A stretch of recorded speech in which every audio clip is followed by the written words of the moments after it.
I'd like to welcome our next guest, Dawn Ox. Dawn, thanks for joining us. Thank you for having me. Now, Dawn and I have known each other for a really long period of time. So tell us a little bit about yourself. How long have you been in the industry for? It's 20 years now. 20 years ago. 20 years of bliss. Bliss, absolutely. And you've been on the production end of it. You've also been on the coaching end of everything. Yes, yes. Which you like better? I do love coaching.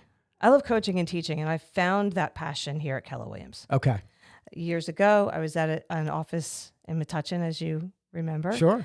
And I learned from that time period in my life, in my journey as an agent, that I enjoyed teaching the other agents that we had material from Keller Williams that we didn't have in another company. Sure. So as I grew at Keller Williams and I found that love of teaching, it immersed or evolved into a coaching relationship. And you get a lot of people on your team, right? How many coaching clients do you have? 28. That's a lot of people to work with. Yeah. You're busy. I am busy. Yeah, it's fun. It's a lot of fun. And I get more joy out of them actually doing the production and having success.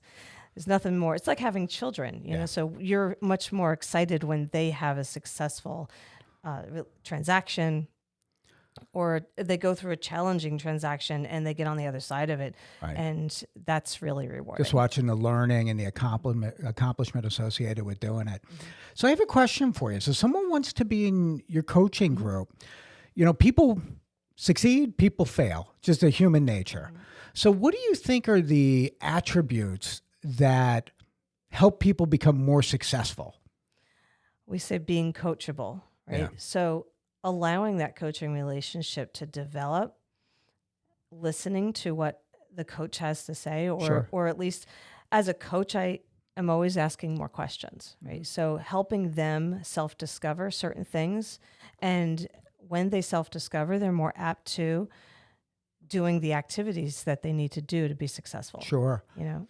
Yeah, what are the activities? I mean, we're not inventing the artificial heart, right? We're salespeople. Right. What do you think are the most important activities people are doing? The most important activity is talking to people. Yeah. That is absolutely the most important thing you need to do. Get in a relationship, spend your days getting into that database, we call it, that sphere of influence, and stay in relationship. When an agent comes to me, where do I start? Right. I start with the MREA book. We go right back to, Gary Keller did it best. And then for those people that don't know, what does the MREA book stand for? The MREA book is the Millionaire Real Estate Agent book that Gary Keller wrote with Jay Papasan years ago. New York Times #1 bestseller, just saying. Just saying. So he wrote it best. And why recreate the model or the system? Sure. Gary Keller gave it to us. So I start with page 133. It's all about lead generation. Right. I tell my agents that read that section 133 to 166. That'll give you everything you need to do to start your business. Okay. All right. Let's talk about those pages for a second. Yeah. So we're pages 133 through 166. What are the nuggets of information in there that people need to know? That's the lead generation model. Yeah. All right. That is how you communicate with your clients. Right. The 8x8, 12 direct, 33 touch. Okay. He wrote that model, that system, and he has now implemented that in our tech department at Keller Williams has implemented that in our command system. So everything that we do is all around that lead generation model. Sure. Right. So the 8x8, it's what's the 8x8? Break it down for us. You meet someone. Yep. And you want to solidify that relationship. You want to solidify that you are the realtor of choice. Okay. Now, from a sales standpoint, so now I'm doing an open house as a real estate agent. All right. So 8x8, step one is I've met the person. Yes. Right. Okay. Get their contact information. Okay. Right. You want to have a contact point every week for 8 weeks. Okay. So send a note, send a text. We now have text messaging, which wasn't available. Stop back dating then. yourself. Right. Hey, the model was written a long time ago, right? So you have to have a point of contact with them once a week for 8 weeks. Right? Then you put them on the long-term plan, which is 33 touch. Got it. All right. Got it. And you know what? It is funny. They say sales are made on the 7th call. statistically. When a lead comes in, it's really that seventh time that you've spoken to someone that, let's not even call it a sale as much as you've solidified the relationship, because sales can take a longer period of time than that. So no, that's great. 8 points of contact followed up by the 33 touch. What's that, 33 weeks, Dawn? Well, it's all year long. Okay. It's a plan, so you work your plan. And now that we have multiple forms of communication, we not only have the call, the door knock, the stop by, sending out your calendars every year. You also have holidays all year long. You have birthday celebrations. You have anniversaries that when they bought the house. You have points of contact with Facebook and social media. So you can layer that all together and building up your plan. How often are you going to connect with them, and which model are you going to use? So Where do you think people fail on that? It's a long-term process. Yeah. Patience, Setting up the plan. We have the plan all available to us electronically now. Sure. And we can really do a set it and forget it. Mm-hmm. And I think if I were to say that people fail, it's really fail on getting it started. Right. Well, it's a little bit overwhelming for people, Yes. right? How do I get this moving? Yes. So that we have, certainly with our systems, we have a lot of things that are easy. There's the neighborhood nurture. You set them up on their own little plan and they get an email once a month. That's 12 points right there. Right. Out of the 33, right? Right. So there's a lot of things that we have that it doesn't have to be hard. It's simple. It's just some discipline and patience associated with putting it together. Yeah. So we got the 8x8, the 33 touch, again, pages 133 through 166. Yeah. What else do you think's important to pull out of that? Well, just staying in contact daily, just making sure that you set up your daily accountability, your daily calendar, that you do your lead generation every day. Right. And that's important. If you don't do your lead generation every day, then you really don't have a business. Well, you know what? To pull again off Gary Keller and books that are written, I read the book, The One Thing. Great book. And that really kind of puts it into perspective. What's the one thing that I need to do that makes everything else easier or unnecessary? And I mean, for salespeople, it could very well just be lead generation. It is. Right? Let me just do that. If I could do this at a high level, not 5 things, 10 things, that becomes difficult. And I find with salespeople specifically, they try to convolute it, right? Hey, I got to do all this stuff. Well, do you really? Or do you just need to do one thing extremely effectively and build off of that? Yeah. There's another thing that agents try to do when they first get into the business. They say, okay, here's the model. And then I want to do it my way. Right. And we challenge them to They're do it. Yeah. Kids are like that. I'm just saying. No, I'm not calling agents kids. I'm just saying I got 4 kids. That's great, Dad. This is how I'm going to do it. This is how, everybody wants to put their own spin on it, and that's great. The teaching is do it the way that it's modeled, right, and then put your own spin on it. Sure. So get some success doing it the first time, and then make it yours. Yeah. Eventually. Yeah. Hey, I got a great story. I know I started by saying Dawn and I have known each other for a really long period of time. Nick, you want to hear a good story? It's a good story. Oh, he's shaking his head. Okay. So Dawn and I used to, our office walls used to abut each other. Yes. And Dawn's significant other, his name's Greg Wagner. Yes. And Dawn's on the phone talking to Greg one day, and you're talking to someone talking about, hey, me and Greg are going out to dinner here this weekend and that. And I'm in the office next door, and people are like, what? It was Greg Wagner, not Greg Wareham. Yes. Great story, actually. You had to be there, Nick. Well, the agents in the office know that you have a lovely wife named Rachel, yeah. and then I'm talking about Greg and doing all these things outside of the office, and they're like, what is going on?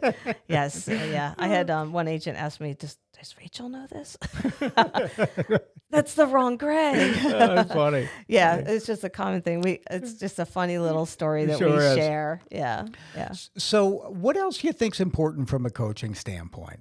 Like, what do you think's important for people to grasp the information and implement it? Just having the will to do it.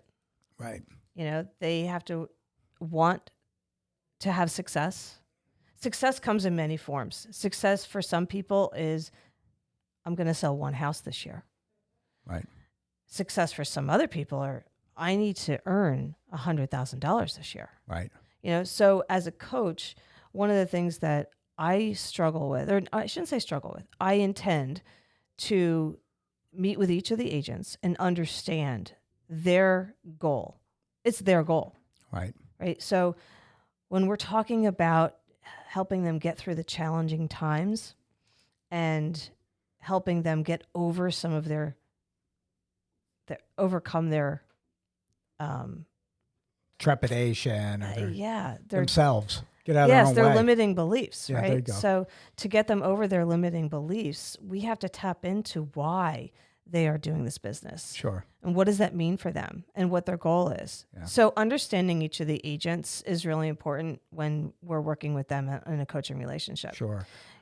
So what's good for one person isn't always good for the other. What I wrote down when you were talking is, what are you doing it for? Yeah. Right? And everyone's doing something for their own reason, but I don't know that everyone really understands what are they doing it for, right? Yeah, I want to be successful. I want to make money. I want to do this. That's not it. It's what are you really doing it for? What are you trying to accomplish? If you're, I'm going to use myself as an example. Well, I got 4 kids, right? A family of 4 kids. So that's what I work towards. And I'm doing it towards that. And I'm doing it for the people that I work with that have become my friends over the years, making sure that the consumer has a seamless process. There's a few different things, but I think at the end of the day, it really just comes down to, okay, what's the most important reason why you're doing this? And if you can use that to lean back on, then everything else just becomes a little bit easier. Sure. We're not just going through the motions. And that question has multi-levels to it. Right. So the first answer is one thing. I'm doing it for my kids. Right. Right. And what will it do for you if you do that for your kids? Yeah.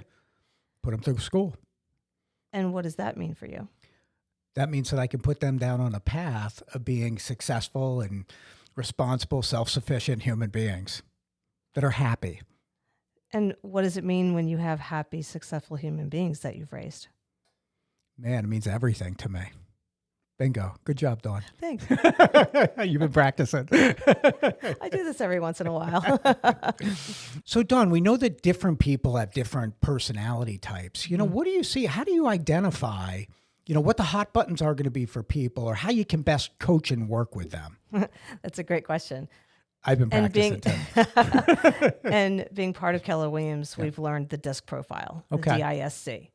And so we understand who are the dominant personalities, the influential personalities, the ones that are the steady or the mom personalities, and then also the compliant ones, right? And on occasion, they may present one way, and then as you get deeper into the relationship, there might be another of the profiles that shows up a little higher.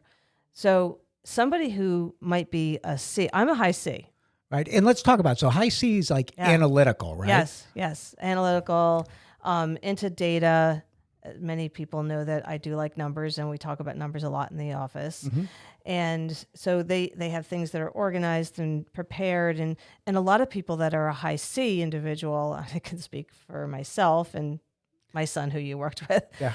They kind of get lost in the data, right? They get lost in that, and we have to kind of pull them out so that they're not so concerned about the data or or having everything perfect. Because if they wait till their listing presentation's perfect or they understand the contract to its perfection, then they may not be able to engage in the business. Sure. Right. So if we have somebody else who's a driven person. Sure. They're a bottom line me. Let's just go. I need to do this. Sometimes they'll move fast and they'll be awake behind them with a lot of issues and trouble. So we have to balance who's going to manage, how are they going to manage that, right? How are they going to manage moving fast and learning the business at the same time? Sure. And who might be elevated to some of that might either be a top agent, a superstar, a leader in the company. That'll develop as we go. One thing that I learned years ago with the MAPS coaching department was that we never know who our next rock star might be when they walk in the door. Sure. We have to give everyone that opportunity, right? Yep. Let them develop, and their personalities will shine through. And I teach them to that. Yeah, and going deeper on that DISC profile. So you have D that's driver, C is kind of analytical. You have an I that I think is an influencer. Influencer, yes. Where's the party? Right, there you go. And then the S is like social. What's The S is more like a mom that they want to bring the people their safety, right? Nurturing. Nurturing. Yeah. When you walk into someone's house, you'll see a lot of family pictures and things like that. Not that the rest of us don't like our family. Right. You'll see that they want that comfort level. Sure. Right. So we teach them when they're out in the field, what does that look like out in the field? And there's so much great stuff associated with that, because as the new person, I need to understand who I am. Right. Because I need to know what I'm good at, and I need to know what I'm not so great at. Right. And I've always been someone who says focus on your strengths, and then you bring people on your team and in your fold that can support the things you're not really great at. Yeah. But you have that aspect of it. Then you have the aspect from your seat saying, oh my gosh, how am I going to best motivate, inspire, manage, and drive based on their profile, right? And then the third component of that is the consumer, right? You have to be able to recognize that profile of a consumer so you know how to communicate with them. Right. Right. And if you're dealing with someone that's a high D, so I got someone, I'm a DI. I've had the profile done. But I'm a D. Well, me working with an S, that's you got to learn how to work with that and be able to communicate. To be the chameleon. Exactly. Yeah. Exactly. Yeah. And that's why it's important to know that if you're a driver and you just like blow through a conversation, that person who's the S in that either that couple or that seller or client relationship, you might really annoy them. Yeah. Right? And they may not say anything based on their personality. And the way that you'll know it is that they ghost you. That's right. Yeah. Oh, that's great. That's a nugget right there. That's exactly right. Because they're uncomfortable around you based on your personality type, and you didn't identify who they were quickly enough. Right. Right. So that's we could do a whole other podcast on profiling, how to best kind of, leverage that to get the most out of yourself and be more influential to others. That's great stuff, Dawn. Awesome. So Dawn, how does the process work? Like, how does someone get connected with you from a coaching standpoint? It's very simple. I mean, first of all, just call me and we can sit down and talk about it. We can have a consultation. Basically, coaching is we've laid out a plan for everyone in all of the offices. We have a contract because everything in our world has a contract. Sure. And it's a very simple contract. It's a one-page thing. Our contracts are really simplified to protect both the coach and the agent. Yeah, makes right? sense. And the goal is not to keep you into a contract. The goal is that you're productive, right? So most of the team leaders are really good at identifying which coach might work with which agent. Right. So that's the first thing. The other thing is I am here in the office most days. Sure. 4 out of 5 days, I am definitely here in the office. So if there's a new person that comes into the office, I get to meet them on the walkthrough when the team leader's walking through. And then also I'll reach out to the agents that have joined our company that haven't met before, or also the other agents that may have been working through many years and having the same results over and over and over again. Yeah.